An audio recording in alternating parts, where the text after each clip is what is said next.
Good morning વિદ્યાર્થી મિત્રો, કેમ છો? મજામાં ને?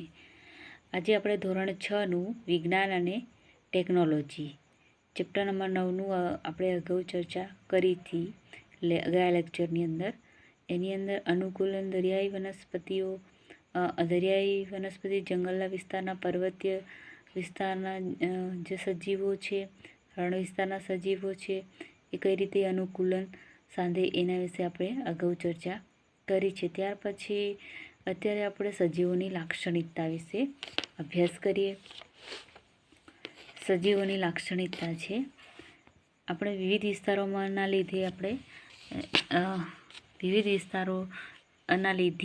ઘણી બધી વનસ્પતિ અને પ્રાણીઓ વિશે આપણે ચર્ચા કરી છે.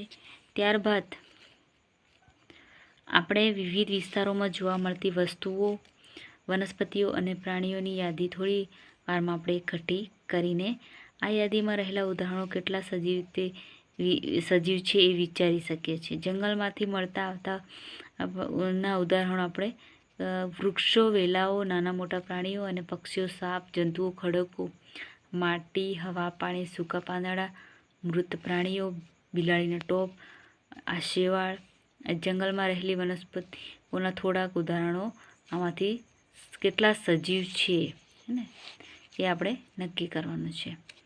હાલમાં તમારી પાસે આસપાસ દેખાતી વસ્તુઓમાં કેટલી સજીવ છે અને કેટલી નિર્જીવ જૂથની છે તે વિશે વિચારવાનું છે કે આપણી આજુબાજુ કઈ કઈ વસ્તુ એવી સજીવ છે અને કઈ વસ્તુ નિર્જીવ છે એના વિશે આપણે વિચારીએ. અને આપણા માટે તે જાણવું સરળ છે. જેમ કે આપણા ઘરમાં રહેલી ખુરશી, ટેબલ વસ્તુઓ એ જીવંત નથી, હે ને.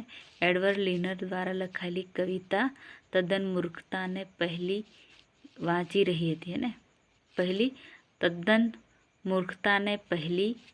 રહી હતી આ કવિતા. પહેલી અને ભોજોએ કવિતા ખૂબ જ હાસ્યરસપ્રદ લાગી, હે ને. તેઓ જાણે છે કે ખુરશી અને ટેબલ હે ને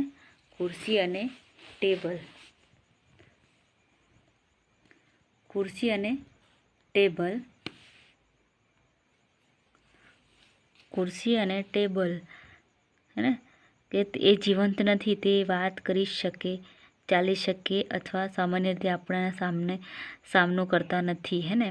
મુશ્કેલીઓ સામનો પણ કરતા નથી કેમ કે નિર્જીવ છે. આપણે જાણીએ છીએ કે ખુરશી, ટેબલ, પથ્થર કે સિક્કાઓ સજીવ નથી, હે ને. જે તે રીતે આપણે એ પણ જાણીએ છીએ કે આપણે તથા દુનિયામાં તમામ લોકો સજીવ છે, પરંતુ આપણી આસપાસ એકદમ સજીવ હોય તેવા કૂતરા, બિલાડી, વાંદરો, ખિસકોલી, કીટકો, બીજા કેટલાય પ્રાણીઓ જોઈ શકીએ છીએ. પરંતુ વસ્તુ સજીવ છે તે આપણે કઈ રીતે જાણી શકીએ છીએ? ઘણીવાર એ નક્કી કરવું અઘરું હોય છે. આપણને એવું કહેવામાં આવે કે વનસ્પતિ સજીવ છે, પરંતુ તેઓ કૂતરાની માફક હલનચલન કરતા દેખાતા નથી, હે ને. વનસ્પતિ તો સજીવ છે જ, હે ને, પણ એ એક જગ્યાએથી બીજી જગ્યાએ ખસી શકતા નથી. જ્યારે બીજી બાજુ કોઈ ગાડી, બસ હલનચલન કરી શકે, ને. બળદગાડું હોય, મતલબ કોઈ પણ વાહન હોય એ હલનચલન કરી શકે છે, હે ને, પણ એ સજીવ નથી, હે ને. પણ આપણે તેને નિર્જીવ ગણીએ છીએ. સમયની સાથે વનસ્પતિ અને પ્રાણીઓના કદમાં વધારો થાય છે, પણ તેઓ પછી ઘણીવાર આકાશમાં રહેલા વાદળનું કદ વધતું હોય છે. એવું જણાય છે. શું એનો મતલબ એ છે કે વાદળ સજીવ છે? શું સજીવો કોઈ સામાન્ય લક્ષણો ધરાવે છે કે તેને નિર્જીવથી અલગ બનાવે છે, હે ને? શું બધા સજીવોને ખોરાકની જરૂર હોય છે, હે ને? પ્રકરણ અગાઉમાં આપણે ચર્ચા કરી હતી. સજીવો ખોરાકની જરૂરિયાત હોય છે અને તે આપણા માટે અને પ્રાણીઓ માટે કેટલું જરૂરી હોય છે. આપણે એ પણ શીખી ગયા છીએ કે વનસ્પતિ પોતાનો ખોરાક પ્રકાશ સંશ્લેષણની ક્રિયા દ્વારા જાતે જ બનાવે છે. પ્રાણીઓ પોતાના ખોરાક માટે વનસ્પતિ અને પ્રાણીઓ પર નિર્ભર હોય છે. ખોરાક દ્વારા સજીવોને વિકાસ થવા માટેની ઉર્જા મળે છે. સજીવોને આ ઉર્જાની જરૂરિયાત હોય તેમની અંદર ચાલતી જૈવિક ક્રિયાઓ માટે પણ હોય છે. શું બધા સજીવો વિકાસ દર્શાવે છે?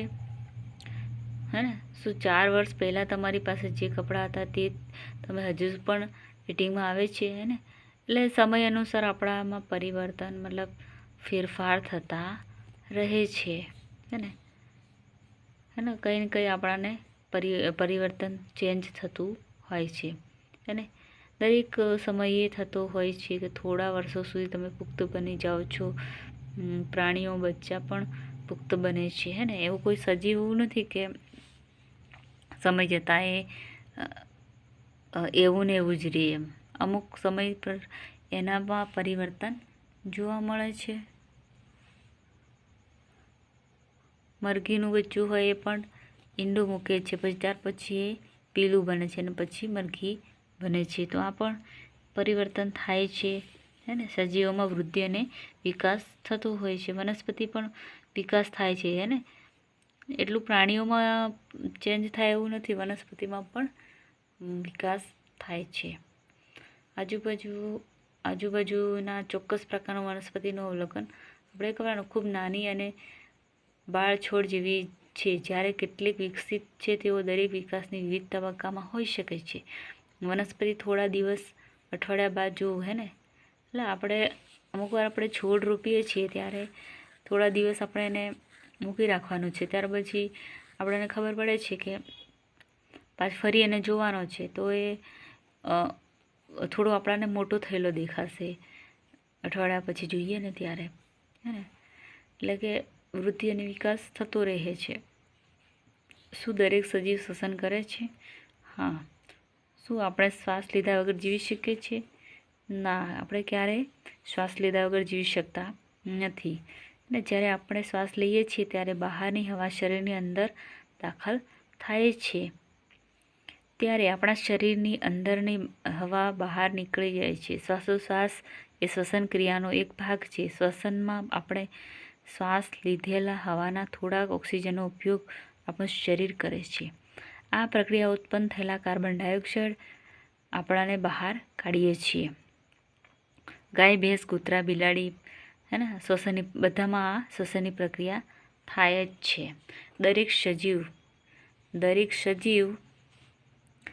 સજીવ માટે શ્વસન જરૂરી છે.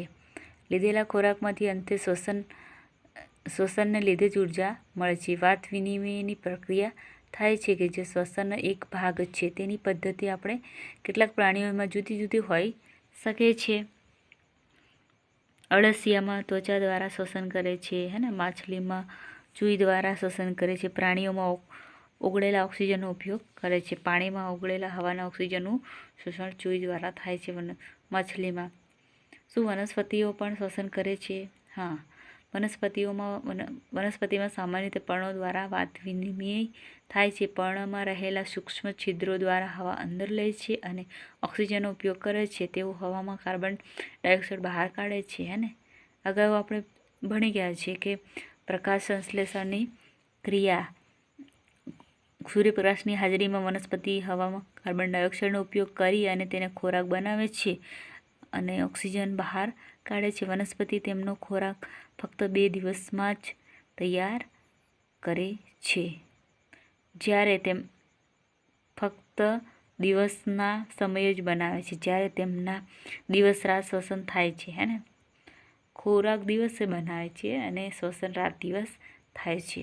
વનસ્પતિ દ્વારા ખોરાક બનાવવાની પ્રક્રિયા દરમિયાન મુક્ત થતા ઓક્સિજનનું પ્રમાણ શ્વસન ક્રિયામાં વપરાતા ઓક્સિજન કરતાં વધુ હોય છે. શું દરેક સજીવ ઉત્તેજનાનો પ્રતિચાર આપે છે? અને હા, તમે ખુલ્લા પગે ચાલતા હોય ત્યારે પગમાં તીક્ષ્ણ કાંટો ભોંકાયો હોય ત્યારે તમે કઈ પ્રતિભાવ આપો છો? ને એકદમ ડરી જઈએ. જ્યારે તમે તમારી પસંદગીની કોઈ વાનગી જુઓ છો કે તેના વિશે આપણે વિચારીએ ને કે આપણને કાંટો વાગે છે ત્યારનો આપણે પ્રતિભાવ અને આપણે કંઈક ખાવાની ચીજ હોય ત્યાંનો પ્રતિભાવ, તો બંનેમાં ઘણું બધું ફરક જોવા મળે છે કે આપણે ઉત્તેજના પ્રતિચાર કરીએ છીએ. હે ને? કંઈક અનુભવ થાય છે. અચાનક અંધારી જગ્યાએ આપણે તીવ્ર પ્રકાશ અંધારી જગ્યામાંથી તીવ્ર પ્રકાશ તરફ જઈએ છીએ ત્યારે પણ આંખો આપણી મૂંઝવાઈ જાય છે. તો એ પણ પ્રકાશના અમુક વખતે આપણે આસપાસના વાતાવરણમાં આપણે બદલાવના કારણે આપણે બધા જ આવા બદલાવ તાત્કાલિક પ્રત્યાહાર આપી શકીએ છીએ. હે ને તેમના પ્રતિચાર આપવા પ્રેરે છે અને ઉત્તેજના કહે છે. અને એક એવા બદલાવ કે જે આપણાને તેમના તરફ પ્રતિચાર આપવા પ્રેરે છે તેને ઉત્તેજના કહે છે.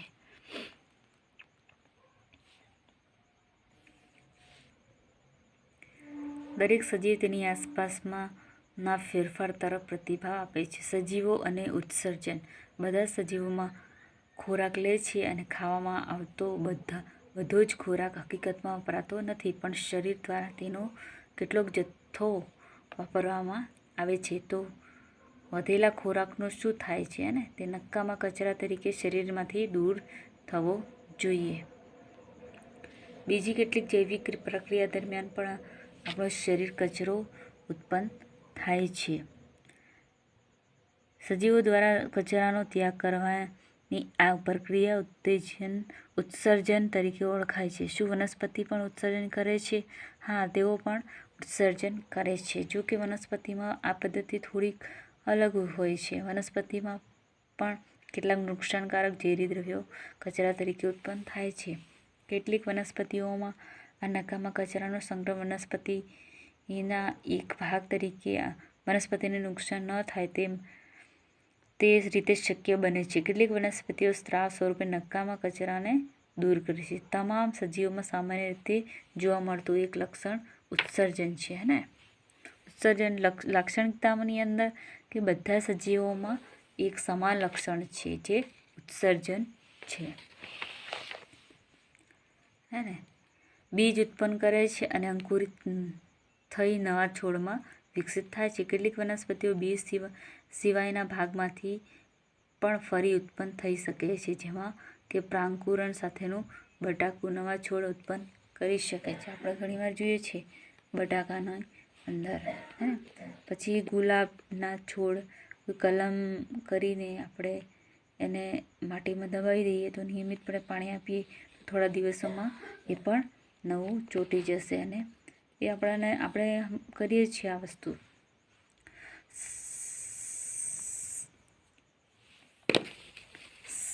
સજીવો પ્રજનન દ્વારા તેમના જેવા જ અન્ય સજીવો ઉત્પન્ન કરે છે. વિવિધ સજીવો પ્રજનન જુદી જુદી રીતે થાય છે. સજીવોના હલનચલનની વિધિ તે રીતે વિચારવાની છે. એક સ્થળેથી બીજા સ્થળે જાય છે અને શારીરિક હલનચલન દર્શાવે છે.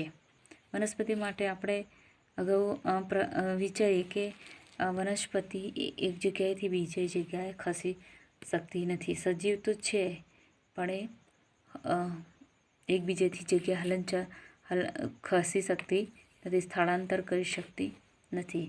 સજીવોમાં પુષ્કળ વિવિધતાઓ છે, પરંતુ આપણે ચર્ચા કરી છે તે મુજબ દરેક કેટલાક સમાન લક્ષણો ધરાવે છે. સજીવો મૃત્યુ પામે છે એ પણ તેમનું એક લક્ષણ છે. સજીવો મૃત્યુ પામતા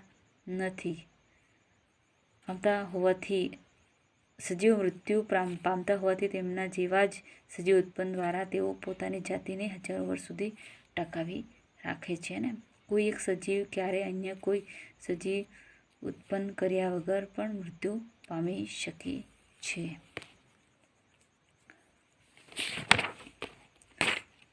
તો વિદ્યાર્થી મિત્રો, આજે આપણી આસપાસ ચેપ્ટર પૂર્ણ થાય છે. ત્યાર પછી સવાલ જવાબ પણ આપેલા છે. તો આપણે પહેલાં જે નોટ્સ અને પેન લઈને બેસવાનું, વિડીયો સ્ટોપ કરીને પણ અહીંયાથી એક ક્વેશ્ચનના આન્સર લખતું જવાનું નોટ્સની અંદર. અને આ જે ખાલી જગ્યાઓ પ્રશ્ન આપેલા છે એ જાતે સોલ્વ કરવાનો પ્રયત્ન કરવાનો. ત્યાર પછી આપણે આગળ જોઈશું નેક્સ્ટ લેક્ચરમાં કે નવું ચેપ્ટર ચાલુ કરીશું. વિદ્યાર્થી મિત્રો, આપણે એક સ્વાધ્યાય પોથી છે.